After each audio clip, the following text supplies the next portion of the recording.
everyone, I'm back. Yes, I know you see my background is a little different. Um, I travel for work. I'm sure I mentioned what I do in one of my previous videos, so I'm not going to get into that right now. But I'm off and I'm all yours, which is very exciting. If you guys were tuned in to either my last blog post or video, then I'm sure you noticed that I mentioned the process of conformation versus confirmation. Um, in the blog post, I wrote about how we basically have to conform to be confirmed in certain situations, such as the situation that our incarcerated loved ones are in.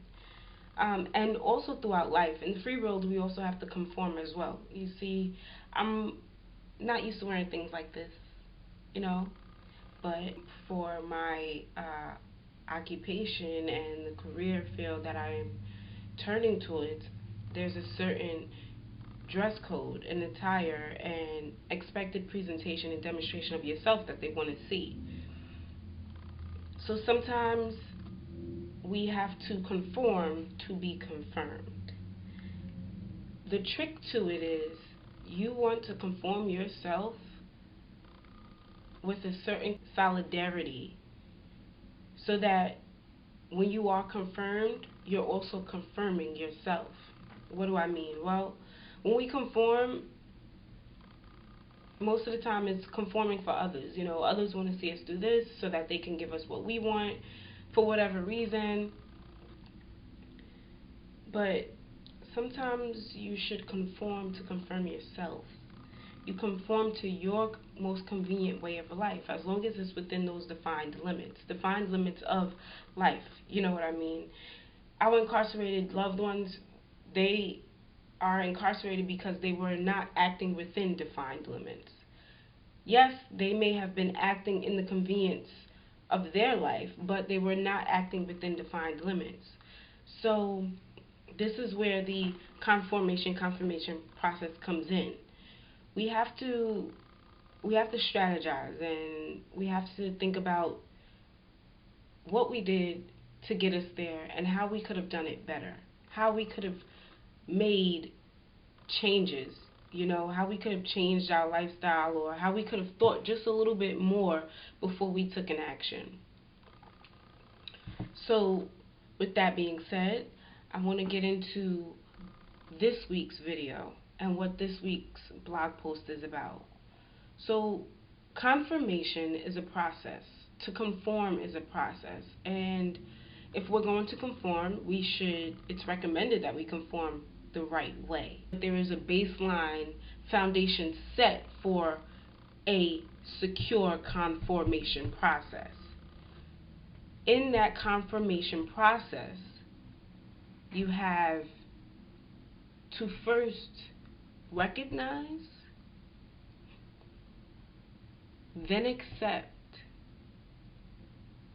any wrongs that you have made in your past, especially the ones that were the cause of you being isolated. So I've created what I call the plan, the bid plan, the bidding plan, the plan that we should create or begin to attempt to create on the premiere of our incarceration. That plan will facilitate you throughout your imprisonment and essentially facilitate you towards you being released, as well as, though you may be rusty, it will get you through in the free world, with the assumption that you'll take what you know when you get into the free world, or you take your plan when you get into the free world, and you'll improvise and revise it based on your experiences in the free world and the experiences that got you incarcerated in the first place. So in order to conform, we have to accept the fact that we are not perfect and we made mistakes. Part of that acceptance is recollection. We have to recollect. Once we conduct a proper recollection process, then we're able to move on, right? Because that recollection will then bring motive for us. We'll then have we've recognized that we made these mistakes, and we want to accept that we've made these mistakes regardless of any discouragement, because sometimes the truth is it hurts. It hurts very, very bad to the core, to the point where some of us in the free world, actually drinking our sins away. We're smoking our sins away. We're out here doing things so that thinking that we're running from our mistakes, and we're really not. But right now my focus is the incarcerated individual. So as the incarcerated individual, you have this time, and you get in there and you don't really know what the hell to do with yourself.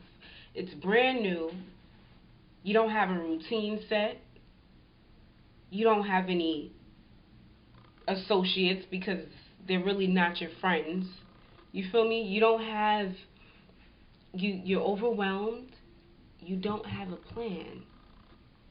The best time to create your plan is in the premiere of your incarceration.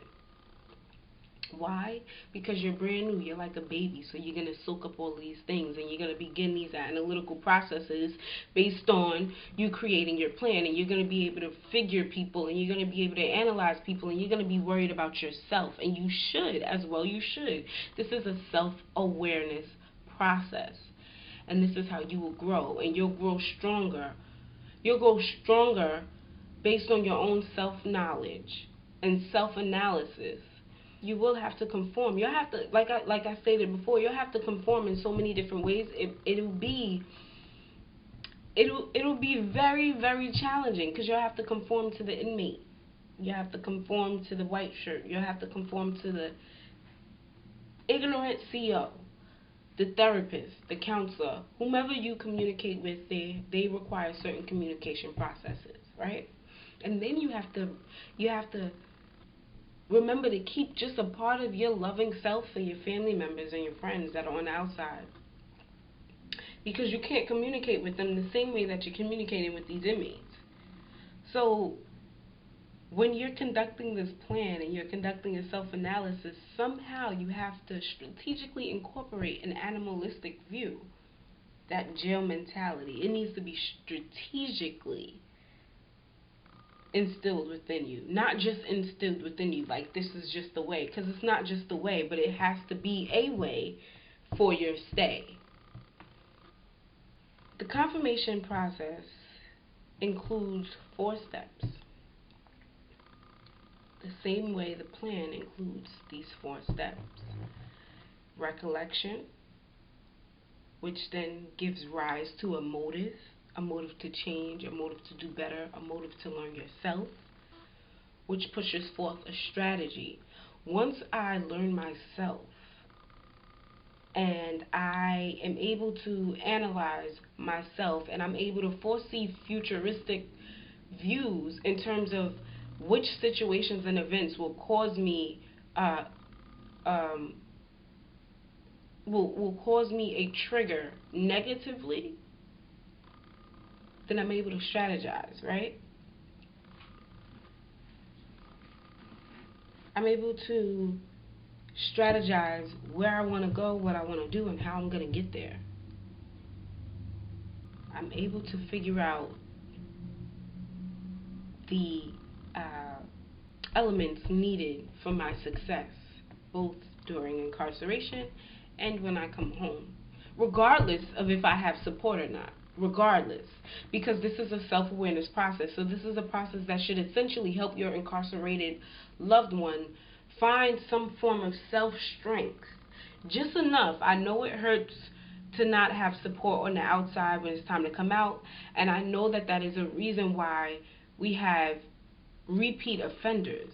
However, if you or your incarcerated loved one can follow this plan throughout their entire bid, this should decrease the chances of their re-offenses. So we have recollection, we have motive, we have strategy, and like I stated, when they come home, we then have implementation. So they've been implementing and testing it out throughout their entire bid, but when they come home is when that challenge really hits. Can you take what you know and communicate with strangers? Can a stranger tell you to shut the fuck up and you step back and say, you know what, I don't got time for this right now? That, my friend, will demonstrate if this plan has worked for you or not. Because words shouldn't hurt you. Let's dive deeper into recollection. Um, we want to recollect for our own self-awareness. You know, when we get locked up, sometimes we're like, ah, fuck that. The person we did it to, the person that we victimized, we probably feel like they deserve it for whatever reason. The point of incarceration is to take you away from a place that essentially was not good for you, with the assumption that the free world was not good for you because you were out there acting up, right? So we need to grasp a sturdy foundation of ourselves. We have to understand who we are. Are you more along the side of whimpery, as far as um, someone dictates and you listen with no questions asked, or are you as far up on that spectrum as extremist? Are you someone who has to go all the way? And if you are, you're one of the people that I'm talking to, because this is going to be very challenging for you. It's going to be very challenging for you. I need you to admit your wrongs. You have to. You have to admit your wrongs. Once you admit your wrongs, it'll bring you down off of that high horse. That's not even really a horse. It's like a lion. Someone who doesn't know any better but only acts off of instinct. And sometimes in the civilized world, in this industrialized world that we live in, instinct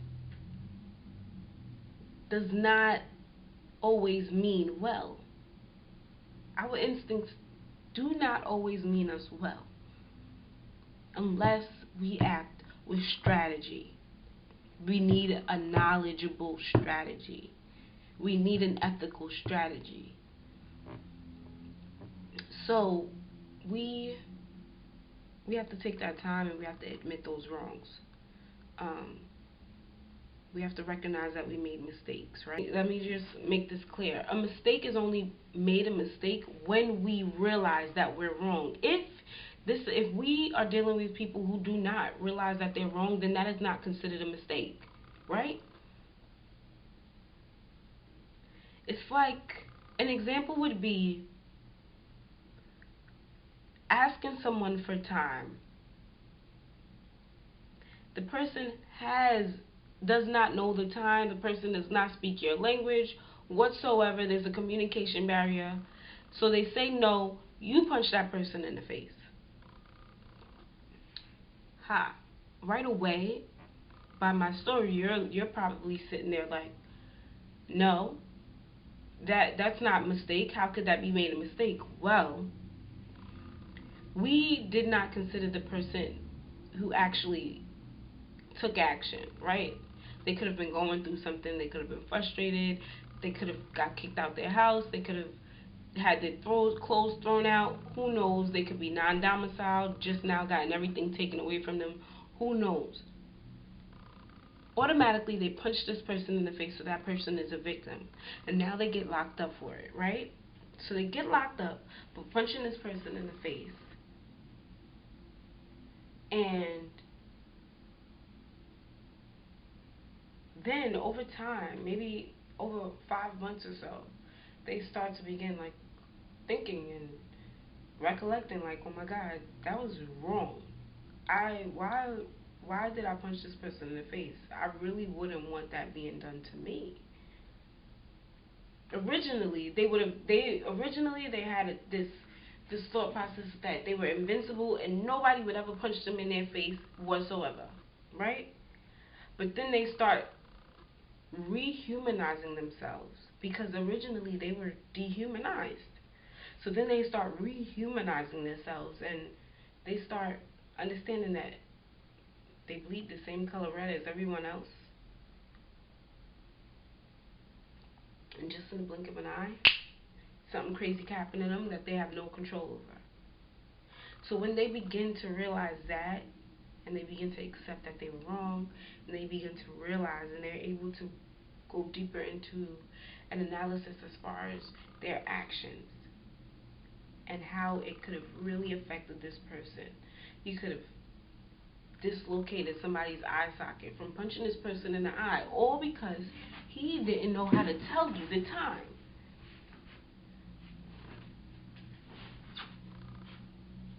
It's in that moment that his most proposed action became a mistake. So do you understand now? Someone can do something on purpose because of a lack of knowledge.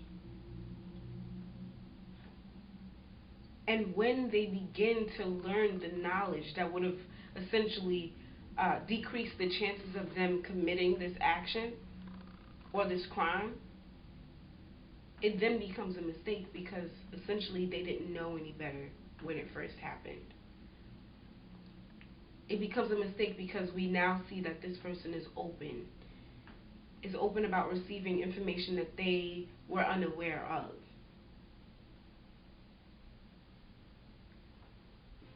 You're probably on the other end of this video like, what is she talking about? Well, I could understand that because when we speak of incarcerated individuals, it is very hard to speak to them. It is very hard to communicate with them. It's very hard to change them because most of the time they are who they are and they're in this solid form and we're like, well, it's people in the free world, their family members and their friends, and we're like, oh, screw it, he's a lost cause. They're lost causes. I've come to realize that they're not really lost causes. They are not ready. Simple. They're just not ready to receive the information. No, that does not mean you have to wait, but if you were someone who felt like they were socially responsible for this person being locked up anyway, then you do have to support. So you've got to stick by. Right? You got to stick by. You kind of got to keep pushing into them, trying to nip and tuck them while they're incarcerated. And this is where you start. You start by facilitating a specified psychological information to your incarcerated loved one. You want to let them know that they are not perfect and no one is perfect. You want to make clear that when you bring up things, because you may have to be very repetitious with them, you want to be clear that they are not being judged. They are just, that you are just pointing out the obvious because it seems as if based on their behavior that they don't remember. Which is another coping mechanism for people, especially those that go through things, because I used to do the same thing. Like, if it was something that I just did not want to remember, something that made me feel angry, frustrated because I had no control over it, I forget. Something that hurt me to the core, I would forget, and I'd really forget. I'd forget to the point where some of my friends would be like, yo, Tish, I was right there. You really don't remember? No, I don't remember. Because it hurt. It was an embarrassing moment. So I really just forgot the moment. Like, really forgot it. You know how they say, well, you can you can lie to yourself so good that you actually begin to believe the truth. And then when it's time for you to go take a lie detector test, it really is the truth because you lied to yourself so well. it's it really is impeccable. The way that the mind works is very impeccable. And if you are someone's incarcerated loved one, and if you are there for someone, and if you're trying to help, uh, please be patient. That's all I can say. Be patient, be loving, be caring. Don't lose yourself, though. Don't lose yourself, and don't do anything with the expectation of receiving something in return, because that will not work. It's not healthy for you, and it's not healthy for that individual, because you have to understand, this individual, it's going to be so hard for them to get their life on track. So look at me, for instance. I have this uh he really is. He's invested into this business. So he's actually one of the business owners. He's a co-owner, and he was originally the love of my life, which I did mention prior to this video, and I literally had to take a step back and realize that everything that I was about to put in, I wouldn't receive anything in return. And it just wouldn't be ethical to expect something back in return, because this person had nothing. He had nothing, and he needed me. So I was there, right? And I wanted to be there. But when I started off wrong, because I started off as his girlfriend. And in my mind, I was his girlfriend. And that is not healthy, everyone. That is not healthy. You do not need to be telling yourself that you are someone's girlfriend while they are incarcerated. Because you're not. You're not. It's a one-sided relationship. Let's be honest here. It's a one-sided relationship.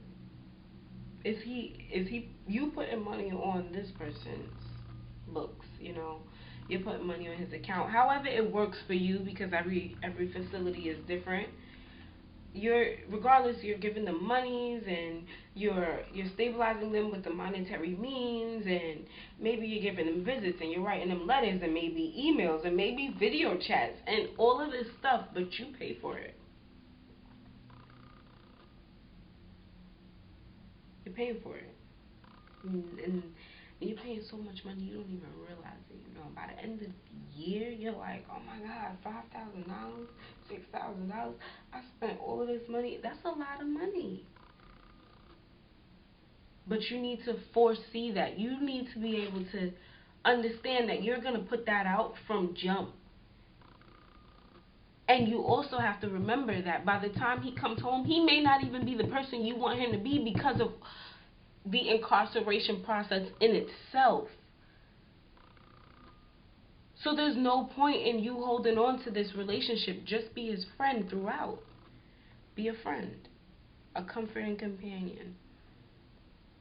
Because you're going to grow. And if you're with him the way you should be with him, he'll grow too, but he's still going to be stunted, right? So with that, you'll grow. And right now, all you need to be worried about is just getting him through his bid. After that, all bets are off, most likely, because he's going to need time to grow. Let's be honest here. Life, there's satisfactions of life that they can just not get while they're incarcerated.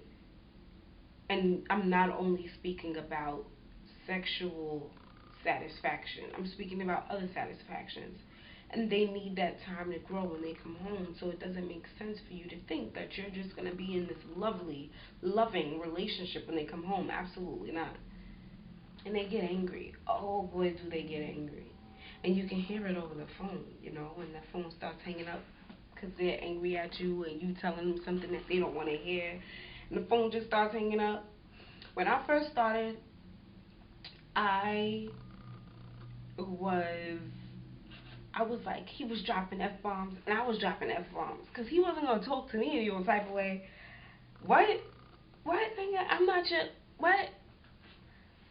But then I started growing, and I started realizing that if I give to him what he gives to me, how healthy is that? I can't do for him what he needs me to do for him, regardless of whether he wants it or not. I cannot do for him what he needs me to do for him. So I had to step back and take a different approach. It even got to points where I wouldn't pick up his phone for weeks at a time. Not weeks, but like a week. And then I'd pick up the phone and we'd speak. And sometimes I would bark on him for the entire 15 minutes on purpose. And sometimes I'd let him go, right? And then as time passed on, I grew even more. It was like, these arguments, they're just not working out. Like, it's not healthy for either of us. And then I go visit him, and it's like everything's all good, knowing that it wasn't. But who was gonna act out? Really? We wanted that visit. I just drove 3 hours to see him, so I was gonna sit there for the next 8 hours, and we was gonna be fine. But then when I got back home, we was arguing again. What was the point? There was no progress. Do you see what I'm saying? You need progress. Everything dealing with our incarcerated loved ones needs progress, because the incarcerated process in itself, the incarceration process in itself, is not a growing process at all.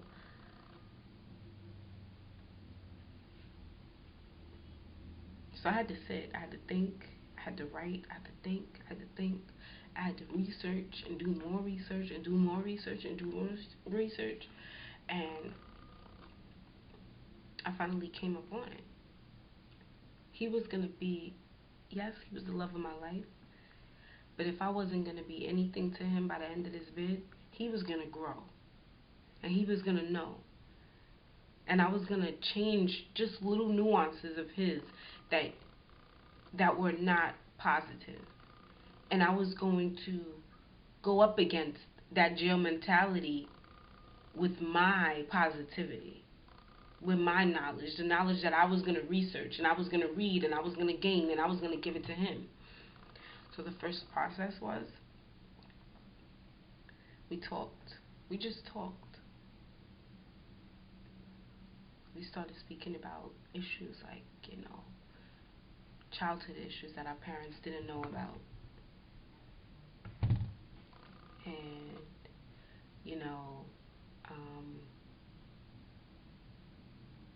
issues that could have really affected us drastically. We could have been totally different people. We just started to get to know each other. And from there, I recommended that we do a book club, just between me and him. So we did purchase this book. Big ups to Hill Harper. Letters to Incarcerated Brother. Yes, I was incarcerated, but my incarceration was not as not to demote my process or my experience, but it just wasn't as hindering as his. So I needed to read that book as well, so that I can get a better understanding of what he was going through.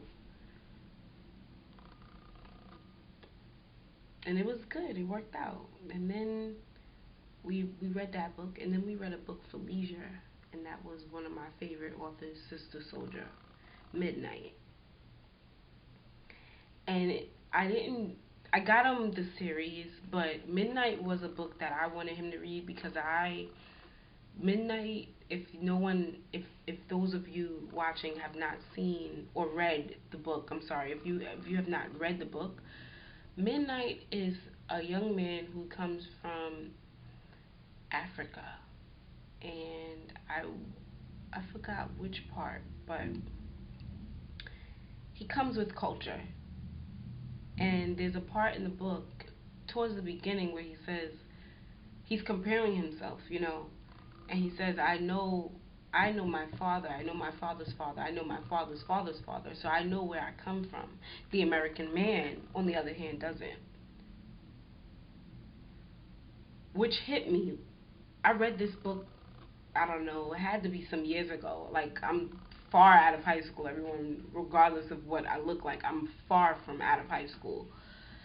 And it hit me, because that was the man that I wanted to be with him. I wanted to be with Midnight, because Midnight knew, and he was rounded. And then as I got older, I started realizing that most of my Black American men are not rounded because they don't know where they come from. They don't have anything to grab onto, to hold on to. And that comes from more than just one element in their life, you know? So, this is, with all of that, I just want to say that this is where the plan kicks in. The plan is supposed to kick in the premiere of your incarceration because it gives you something to live by. It gives you a strategy, something to live by, a guideline. And based on those guidelines, then you create your own ethics, right? You create your own ethics. And then essentially you create a new self, a new being.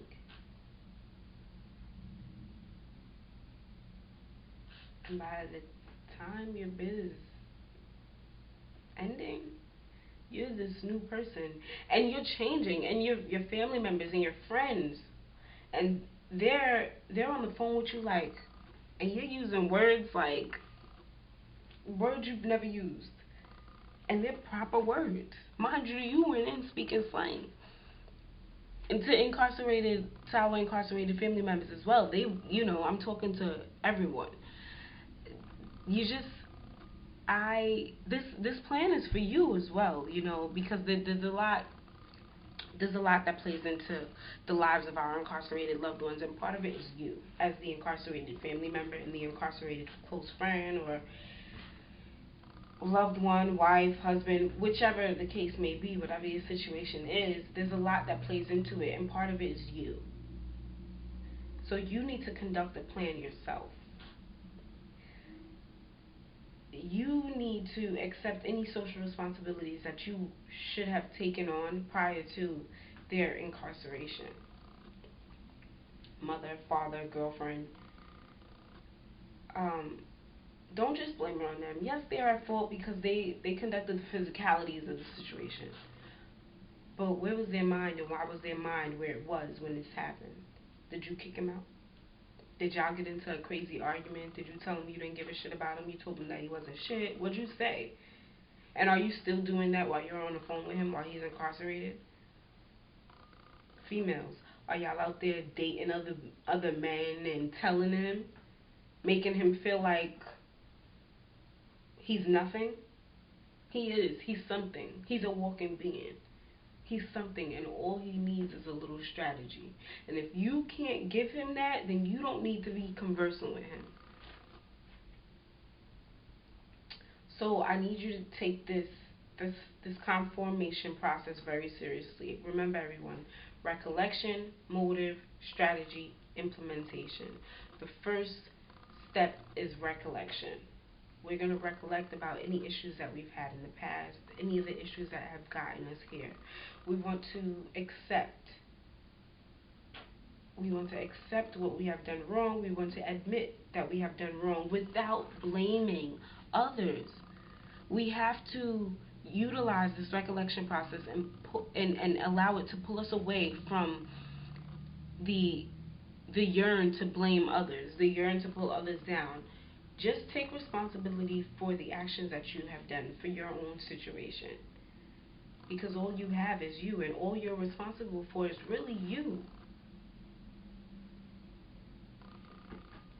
You want to accept the fact that you may have made some mistakes in the past. And that's okay. That's totally okay. These mistakes, they were based on your lack of knowledge. Not everyone knows everything. Come on now. That's why we network. We try to figure out other things from other people. You want to accept your imperfections because someone else will love them. And that's the God honest truth. Someone else will love your imperfections. Dear incarcerated loved ones,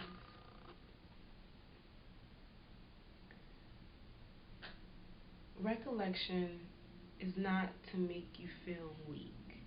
It is not to make you feel insecure. It's not even to discourage you from anything, any of your dreams that you have. It is only to force a specific positive motive. A motive for you to do better. A motive for you to learn yourself. A motive for you to gain a specific uh, self awareness. A motive for you to be able to recognize any trigger from 10 miles away. You want to recollect about anything that it could have caused you to complete any negative action. And I say that with the most broadest view. That negative action could be a crime, as far as you killing someone, molesting someone. I mean, there are situations where people molest people because it was done to them and they didn't know any better. I met someone, it's so bad. I met this woman who was being molested by her father and didn't know it.